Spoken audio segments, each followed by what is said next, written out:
నమస్తే అండి. నా పేరు నాగబాబు, కాకినాడ జిల్లా నుంచి మాట్లాడుతున్నా.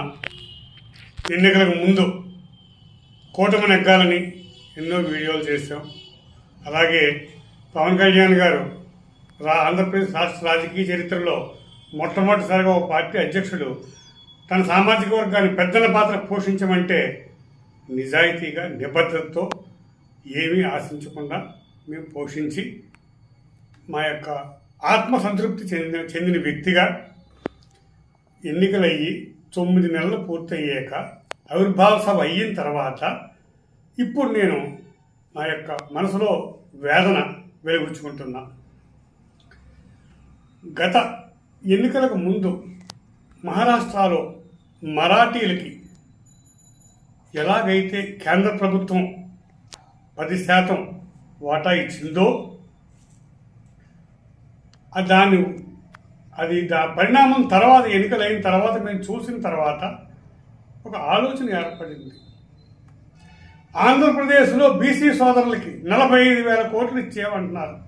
చాలా సంతోషం. అలాగే వారికి ఈ చిన్న చిన్న లోకల్ బాడీ పోస్టుల్లో అలాగే రాజకీయ పదవుల్లో 34% వాటా ఇస్తున్నామని చెప్పి మన రాష్ట్ర ముఖ్యమంత్రి వర్యులు చంద్రబాబు నాయుడు గారు మొన్న అనౌన్స్ చేశారు. చాలా సంతోషం. 34% ఇచ్చి వాటిని పెంచాలి.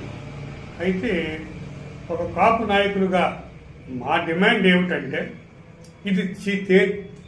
ఈ యొక్క సమస్య తీర్చేది రాష్ట్ర ముఖ్యమంత్రి చంద్రబాబు నాయుడు గారు లేదా బీజేపీ ప్రధానమంత్రి మోదీ గారు, అమిత్ షా గారు తీసుకోవాలి.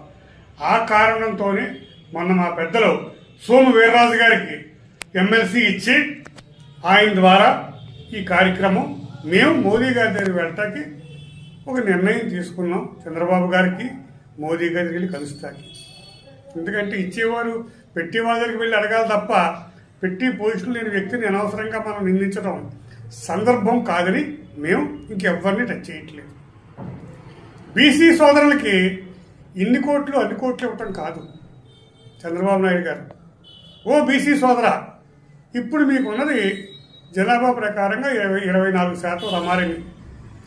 మేము మీకు కోరేది ఏంటంటే విద్యా ఉద్యోగాల్లో 34% మీరు తీసుకోండి.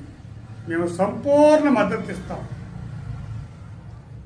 అలాగే మరాఠీలకు ఇచ్చిన 10% లాగా మేము అడుగుతున్నాం. ఎందుకంటే స్వాతంత్రం రాకముందు మేము మిగిలిన బీసీలుగా ఉన్న వ్యక్తులమే.